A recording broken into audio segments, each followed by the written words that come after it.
తప్ప గిరిజనులకి లేదు. కాబట్టి అది ఈ జీవో నంబర్ 3 అనేది మన గౌరవ ముఖ్యమంత్రి గారు ఎన్నికల సభలో కూడా మేము ప్రభుత్వంలో అధికారం వచ్చిన తర్వాత ఖచ్చితంగా మేము ఈ జీవో నంబర్ అమలు చేస్తాము, మేము చట్టబద్ధత కల్పిస్తామని సందర్భం మేడం గారు.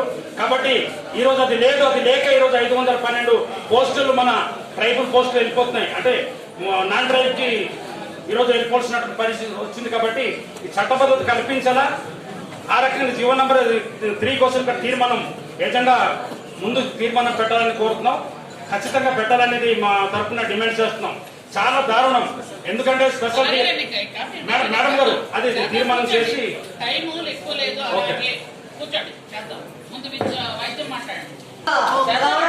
మంత్రివర్యులకు అదేవిధంగా గౌరవ కలెక్టర్ గారికి పోస్టులు తీస్తే కేవలం 6% ఏదైతే రాష్ట్రంలో జోనల్ పోస్ట్ వైజ్ గా, అది జోనల్ వైజ్ గా అయితే 6%. ఈ రోజు మనకి అల్లూరి సీతారామరాజు జిల్లాలో 100కి 100% ట్రైబ్సే ఉన్నాం. మరి ఈ 400 పోస్టుల్లో కేవలం మనకి 24 పోస్టులు మాత్రమే మన ఆదివాసీ బిడ్డలకి ఈరోజు దక్కే పోస్టింగ్. అండ్ మిగతావి అన్నీ కూడా 400కి 376 కూడా ఓసీ, బీసీ, ఎస్సీలకు ఈరోజు వచ్చే అవకాశం ఉంది. దీని గురించి ఖచ్చితంగా చర్చించుకోవాలి.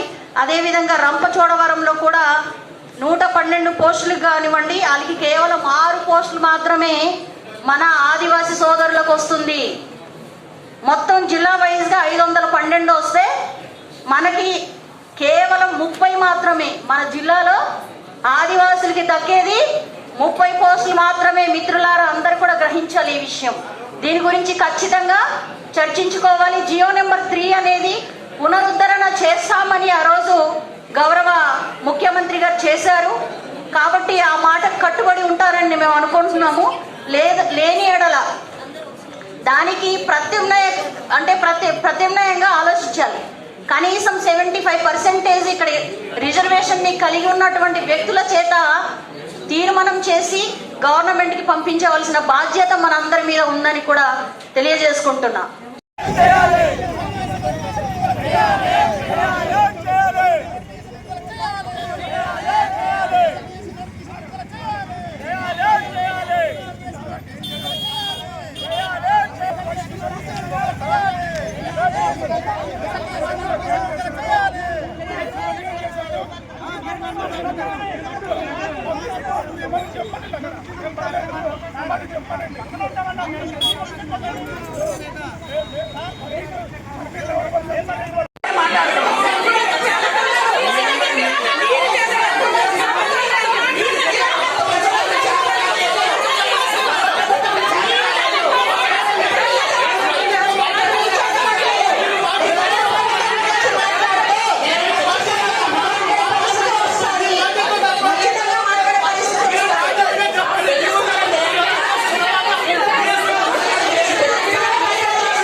జిల్లా ఆసుపత్రి ఉంది కదా పాడేరులో, మందుల కొరత అయితే చాలా ఎక్కువగా ఉందని చెప్పేసి అంటున్నారు.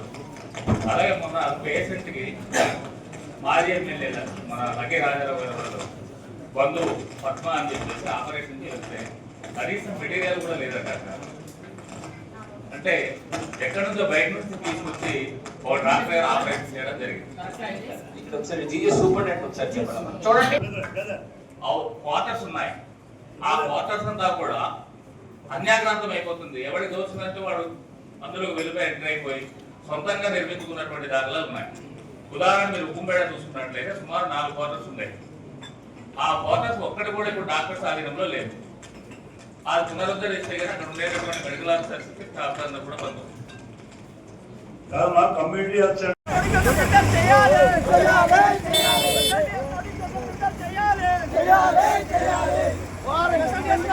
చేయాలి